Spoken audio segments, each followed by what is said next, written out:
যে এই মহাখালীতে 3টা ডেটা সেন্টারে আমাদের ইন্টারনেট সার্ভিস প্রোভাইডারদের 70% ডেটা এবং সিস্টেম সেখানে হোস্ট করা, সংরক্ষণ করা।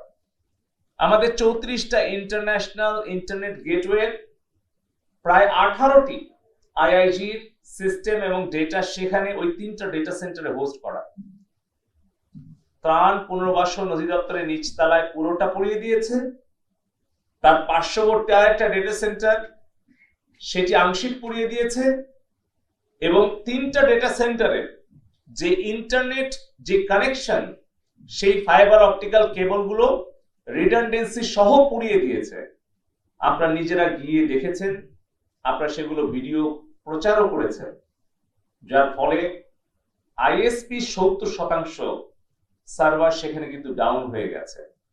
আমরা বিকাল 3টা থেকে ধাপে ধাপে এই পরিবেশ পরিস্থিতির কারণে রাত 9টায় আমরা ইন্টারনেট বন্ধ করিনি, ইন্টারনেট বন্ধ হয়ে গেছে। এখন আন্তর্জাতিক পর্যায়ে অনেক জায়গায় বিএনপি জামাত তারা অপপ্রচার করছে। প্রথমত এই ঘটনার কারণে যে ইন্টারনেট যে বন্ধ হয়ে গিয়েছিল, তারা বলছে যে সরকার ইন্টারনেট বন্ধ করে দিয়েছে। আমরা ইন্টারনেট সারা দেশে বন্ধ করিনি, ইন্টারনেট বন্ধ হয়ে গেছে। তারপরে 2 দিন পরে আমরা জানতে পেরেছি ঢাকা চট্টগ্রামে যে সাবমেরিন কেবলের যে কানেক্টিভিটি, যেটা আমাদের ফাইবার অপটিক্যাল কেবল দিয়ে চট্টগ্রাম থেকে, কক্সবাজার থেকে চট্টগ্রাম হয়ে ঢাকায় আসে, সেই কেবলটা মাটির নিচ দিয়ে থাকে, কারণ এটা আন্ডারগ্রাউন্ড ফাইবার অপটিক্যাল কেবল। কিন্তু আপনারা জানেন যে যেখানে সেতু কিংবা সড়ক মেরামত করতে হয়, সেখানে এই মেরামত চলাকালীন সময়ে সেই কানেক্টিভিটিটা আপ অ্যান্ড রানিং রাখার জন্য ওভারহেড নিতে হয়। কয়েকশো মিটার ওভারহেড ছিল কাঁচপুরের জায়গার কাছাকাছি, সেখানেও সন্ত্রাসীরা সেই কয়েকশো মিটার যেটা উপরে ছিল সেটাও পুড়িয়ে দিয়ে। সুদবিহীন ব্যাংকিং এর আত্মশুদ্ধির পথ এনআরবিসি ব্যাংকের ইসলামিক ব্যাংকিং আল আমিন।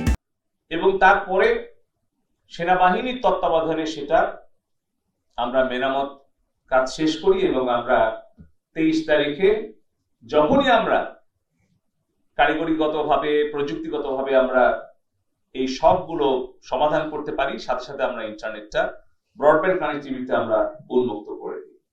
আমরা আগামীকাল সকাল 9টায় মোবাইল নেটওয়ার্ক অপারেটরদের সাথে বৈঠক দিয়েছি। সেই বৈঠকে আলোচনা সাপেক্ষে আমরা যত দ্রুত সম্ভব আমরা চেষ্টা করছি আগামীকাল পরশুর মধ্যেই তাদের সাথে আলোচনা করে আমরা মোবাইল ব্রডব্যান্ডটাও 4G নেটওয়ার্কটাও আমরা উন্মুক্ত করে দিব।